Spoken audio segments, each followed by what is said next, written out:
People tell you you're quiet. You already know that.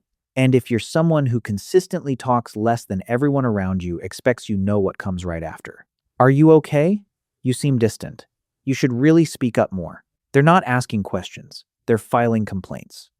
Here's what the psychology actually says about why your brain is built this way and what it does to every room you walk into.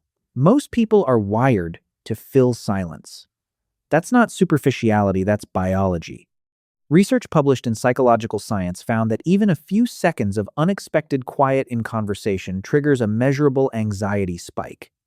The mind wants resolution. It wants the gap closed.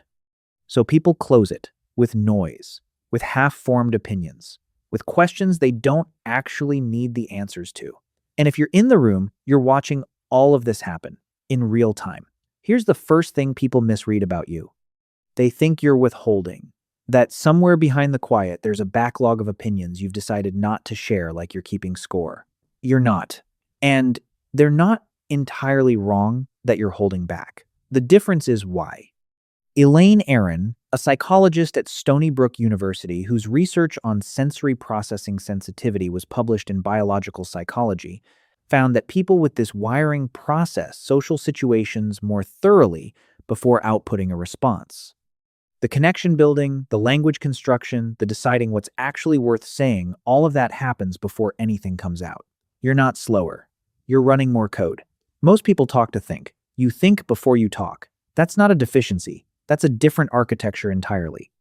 Here's the second thing, and this is the one that tends to make people around you impatient. People say, you don't make an effort, that you could try harder if you actually wanted to connect, that you're distant, difficult, hard to get close to. And they're not entirely wrong that the effort looks absent from the outside. What they can't see is where the effort is going. Because for someone wired this way, casual conversation isn't actually casual.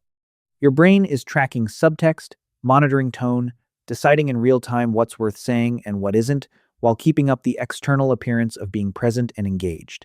That's not rest. That's work that doesn't show.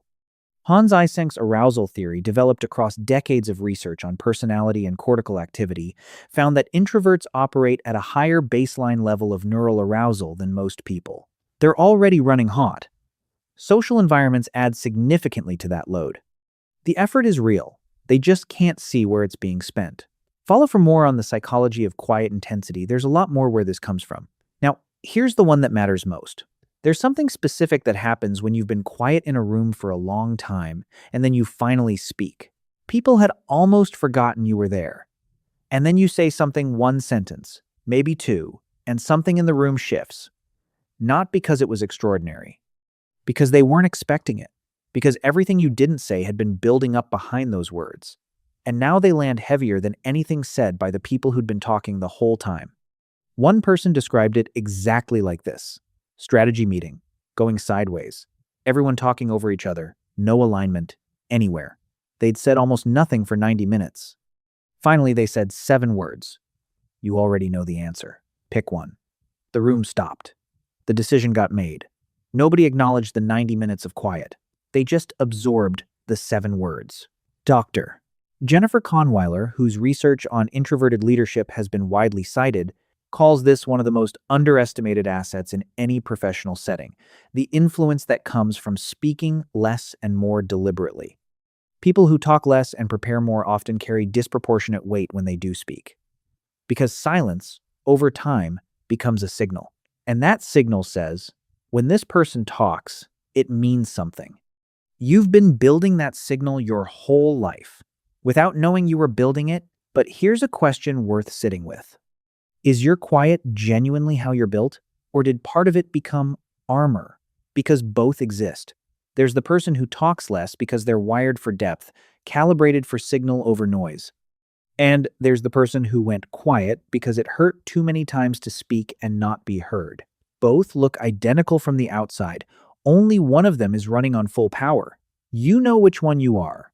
And if you're not sure that uncertainty is worth paying attention to, people read you as checked out, disengaged, the one in the corner who's barely tracking the conversation. And from the outside, they're not entirely wrong that your attention seems scattered. What they're missing is where it actually went.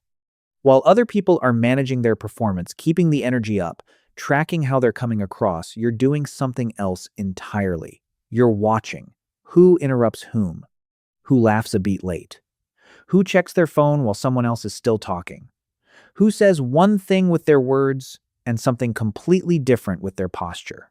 Research from Matthias Mell at the University of Arizona, published in Psychological Science, found that people who engage in less surface-level conversation tend to process their social environments with more contextual depth and accuracy.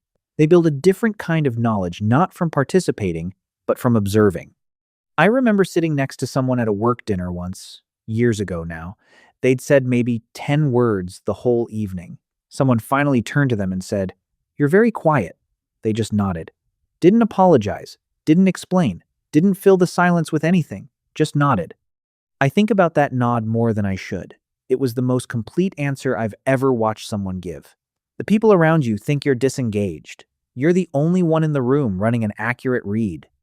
If you're a man who talks less than expected, other men will clock your quiet and call it arrogance.